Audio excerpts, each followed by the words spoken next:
word cosy, because I don't think ever before your crime stories have been described as cosy crime.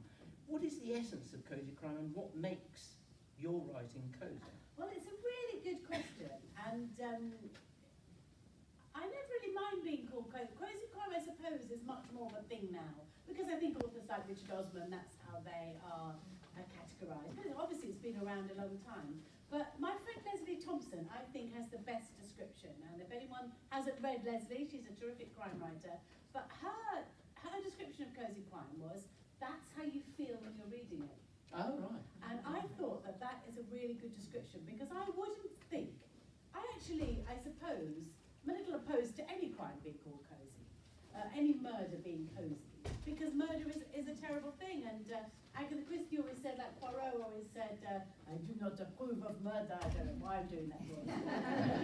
That's how they speak in Belgium. I thought it was Welsh. Yeah, in his Welsh days, he said, I don't approve of murder, nor did she approve of murder, nor do I. So I'm slightly opposed to anything with murder being called cosy, but I think Leslie has something, because I certainly have felt that feeling when maybe I've got an Anne Cleeves book and I thought, oh, good, I've got an Anne Cleeves book, particularly this one of a series, oh good, I'm going to see Vera in a minute, oh that's really exciting.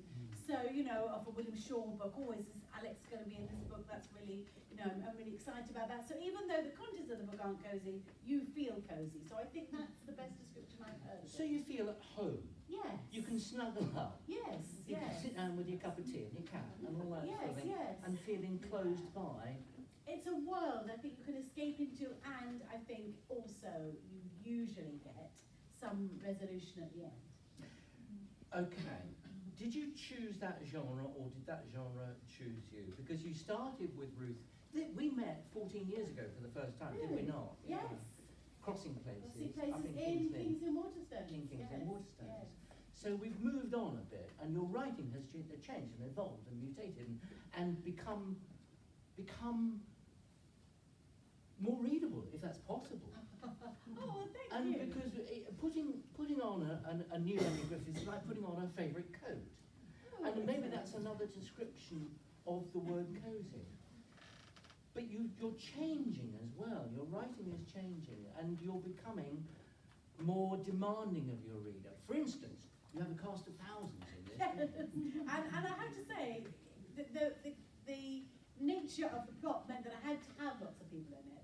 But it was quite difficult. They were quite difficult to manage. And I had to really work at, always calling them by the same name, for example, never giving people diminutives, never calling, so as hopefully the reader can keep them in track in their mind, and always having them in this sort of same order in my head. But yeah, it's really interesting you say that. So David was one of the first, he was managing Kingsley and Waterstones, and he was the first person to ask me to go and do a signing. Well, it was like a horse, an outsider, that you think, this is 100 to 1, but Yes. back here. And I thought, absolutely. And really, I've got to say, there wasn't a big queue, but David hauled people in off the street. And then when I did A Room Full of Bones, of course there's a deadly murder at Kingsley Museum.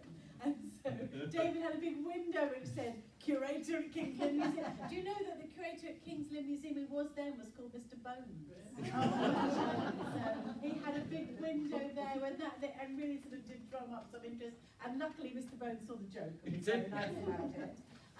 So yes, it's a really interesting question. I suppose it's really hard to see, if you're the writer, how you are changing. But I suppose you get a bit more confidence. And I do think, in all modesty, I've got a bit better at plotting. Because The Crossing Places is the first Ruth book, and it's very dear to my heart. But there's only one suspect, and he does it. And a handful of characters. And a handful of characters, Yeah. yes. I suppose in retrospect, you look over, when they were reading for the first time, there's more than one suspect. So now there is a bigger cast, yes. Okay, so you came to number 15. Yes. Of the Crossing Places, Yes. the Ruth Galloway, Yes. and you decided to put her to bed for a while. Yes. A difficult decision? Yeah, it was. So The Last Remains, book 15 of the Ruth Galloway series. I'm only saying it's the last for now, so I'm really not ruling out writing about her again. And in fact, I've got some short stories out in June. The collection's called The Woman in Black. No, it's not at all called that. It's called The Man in Black.